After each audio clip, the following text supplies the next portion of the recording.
Hello students, very welcome to our channel. आज हम लोग डिस्कस करने वाले हैं मैथ्स और रीजनिंग सेक्शन। रीजनिंग बोला जाता है लेकिन इसमें मैथ्स भी आ जाता है आपका, तो दोनों ही सेक्शन इसमें कवर होता है। पहले ये सेक्शन जो है चाहता था, लेकिन इस बार सिलेबस चेंज होने की वजह से, पेपर पैटर्न चेंज होने की वजह से 30 क्वेश्चन यहाँ से पूछे जाएंगे। ठीक है, तो इसका वेटेज थोड़ा सा कम हो गया इस बार। और ये जो हम लोग एनालिसिस करने वाले हैं चैप्टर वाइज वेटेज, जो पिछली बार जो एग्जाम हुआ है 2025 और 24 उसके बेस पे है। देखो, सबसे ज्यादा इंपॉर्टेंट अगर टॉपिक हम लोग बोले तो वो है आपका फैमिली ट्री, यानी ब्लड रिलेशन का जो क्वेश्चंस होता है। ठीक है, तो सबसे ज्यादा question blood relation, family tree बोले तो ब्लड रिलेशन का क्वेश्चन यहाँ से सबसे ज्यादा क्वेश्चन पूछा जाता है, 3 से 4। तो मोस्ट इंपॉर्टेंट टॉपिक अगर बोला जाए, नंबर 1 पे मैं रखूंगा ब्लड रिलेशन। ठीक है, इसको आप परफेक्ट करना है, 3 से क्वेश्चन इससे पूछते हैं। नंबर 2 टॉपिक जो है आपका सीरीज है। सीरीज से 4 से 5 क्वेश्चन पूछता है। सीरीज में कैसे रहता है, नंबर्स दे दिया 2 4 6 और अगला नंबर क्या होगा, इस तरह का क्वेश्चन रहेगा। अब सीरीज नंबर्स के भी हो सकते हैं, और जो सीरीज है बच्चों वो हो सकता है लेटर्स की भी हो सकते हैं। ठीक है, लेटर्स की भी सीरीज इस तरह से आते हैं, ए बी सी दिया है, फिर सी डी ई दिया है, इस तरह के सीरीज भी बनते हैं। ठीक है, तो वो सारी चीजें मैं कराऊंगा जब लेक्चर का लाइव लेक्चर स्टार्ट करूंगा, तो सारी चीजें मैं कराने वाला हूँ आपको। तो सीरीज जो है सेकंड टॉपिक है जो मोस्ट इंपॉर्टेंट है। तो याद रखिए, हमें पहले वो जो मोस्ट इंपॉर्टेंट टॉपिक है, जहां से ज्यादा कवर होने वाली चीजें हैं, ज्यादा सिलेबस कवर होने वाला है, उस पर ज्यादा मेहनत करने की जरूरत है। फिर बाकी छोटे छोटे टॉपिक करेंगे, क्योंकि हमें कोशिश ये करना है जहां से ज्यादा मार्क्स निकल जाए। ज्यादा तो क्वेश्चन नहीं, सिर्फ 30 क्वेश्चन आपको पूछे जाने वाले हैं यहाँ से, तो उसी हिसाब से आपको तैयारी भी करनी है। कोडिंग डिकोडिंग नंबर 3 पे रखते हैं। कोडिंग डिकोडिंग से भी 4 से 5 क्वेश्चन पूछा जाएगा। ये भी काफी अहम टॉपिक है आपका, इसको भी आपको अच्छे से करना है। ठीक है, कोडिंग डिकोडिंग के लिए आपका जो है एबीसीडी का जो प्लेस है वो सब याद रखना है आपको। कैसे करना, उसका ट्रिक्स कैसे है वो सब मैं बताऊंगा। उसको कैसे याद रखना है वो पूरा पैटर्न मैं बताऊंगा आपको।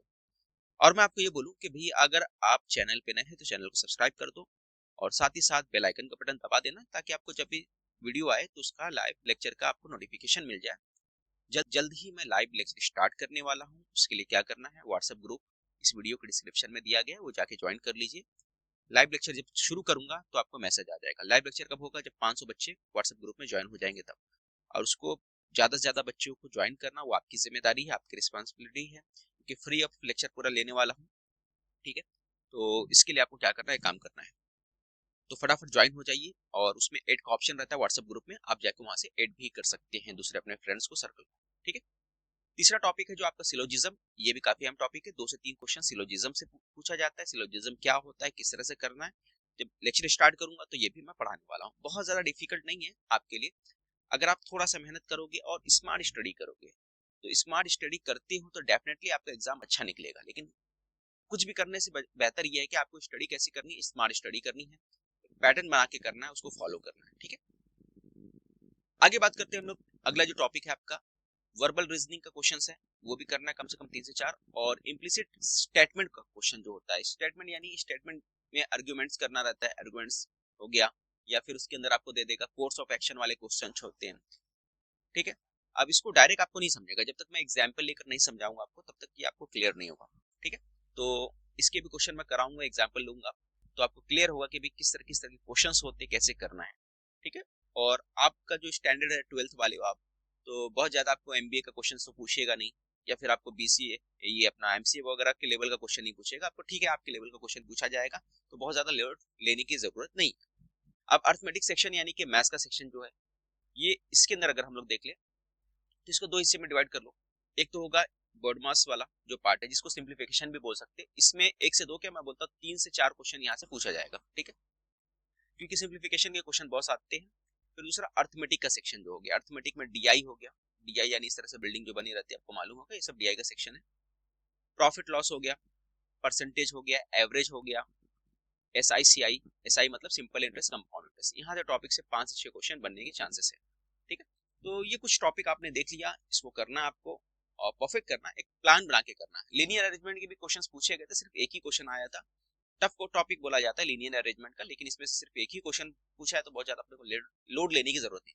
हाँ, अब इंपॉर्टेंट टॉपिक क्या है, उसके ऊपर आपको ज्यादा फोकस करना, ज्यादा मेहनत करना है। सारे टॉपिक पढ़ने की जरूरत नहीं है, पहले जो इंपॉर्टेंट उसको पढ़ो, फिर आखिर में अगर टाइम आपके पास मिलता है, टाइम बच जाता है, तो उसके बाद जो छोटे छोटे टॉपिक है ना, उसको कर लेना। जैसे आप कोई बच्चा बैठ के अगर लीनियर अरेंजमेंट के ऊपर क्वेश्चन करते बैठेगा, या अरेंजमेंट के ऊपर सीटिंग अरेंजमेंट, लीनियर अरेंजमेंट ये सीटिंग अरेंजमेंट बोलते हैं एक्चुअली। सीटिंग अरेंजमेंट में क्या होता है, लीनियर अरेंजमेंट हो गया, फिर सर्कुलर अरेंजमेंट हो गया, ये सारे टॉपिक आ जाते हैं। सर्कुलर इस तरह से हो जाता है, लीनियर इस तरह से हो जाता है, फिर रेक्टेंगुलर भी होता है, ये सब सीटिंग अरेंजमेंट है, इसी को अरेंजमेंट बोला जाता है।